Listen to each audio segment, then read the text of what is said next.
চাঁপাইনবাবগঞ্জের শিবগঞ্জ সীমান্তে অভিযান চালিয়ে বিপুল পরিমাণ ভারতীয় নেশা জাতীয় সিরাপ উদ্ধার করেছে ৫৯ বিজিবি। সোমবার সন্ধ্যায় কিশোরগঞ্জ সীমান্তের জমিনপুর গ্রাম থেকে মালিকবিহীন অবস্থায় এই মাদকগুলো আটক করা হয়। বিস্তারিত দেখুন মাহিদুল ইসলাম ফরহাদের প্রতিবেদন। সীমান্তে মাদক ও চোরাচালান রোধে কঠোর অবস্থান রয়েছে মহানন্দা ব্যাটালিয়ন ৫৯ বিজিবি। এর ধারাবাহিকতায় সোমবার সন্ধ্যায় শিবগঞ্জ উপজেলার কিরণগঞ্জ সীমান্তে একটি সফল অভিযান পরিচালনা করে বিজিবির বিশেষ টহল দল।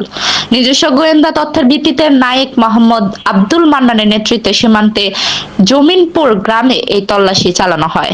বিজিবি জানায়, অভিযান চলাকালে পাচারকারীরা পালিয়ে গেলেও পরিত্যক্ত অবস্থায় ৪৬ বোতল ভারতীয় কাফ রিলিফ সিরাপ উদ্ধার করা হয়, যা মূলত ফেন্সিডিলের বিকল্প হিসেবে ব্যবহৃত হয়ে আসছিল। ৫৯ বিজিবির অধিনায়ক লেফটেন্যান্ট কর্নেল মোহাম্মদ তাজুল ইসলাম চৌধুরী জানিয়েছেন, সীমান্ত সুরক্ষা ও মাদক পাচার ঠেকাতে বিজিবির জিরো টলারেন্স নীতি অব্যাহত রয়েছে। উদ্ধারকৃত মাদকদ্রব্য সাধারণ ডায়েরি মূলে শিবগঞ্জ থানায় হস্তান্তরের প্রক্রিয়া চলছে। অপরাধীদের চিহ্নিত করে আইনের আওতায় আনতে বিজিবির এই গোয়েন্দা তৎপরতা ও টহল কার্যক্রম আরো জোরদার করা হয়েছে বলেও জানান তিনি। নিউজ প্রতিদিন, সব সময়, সবখানে।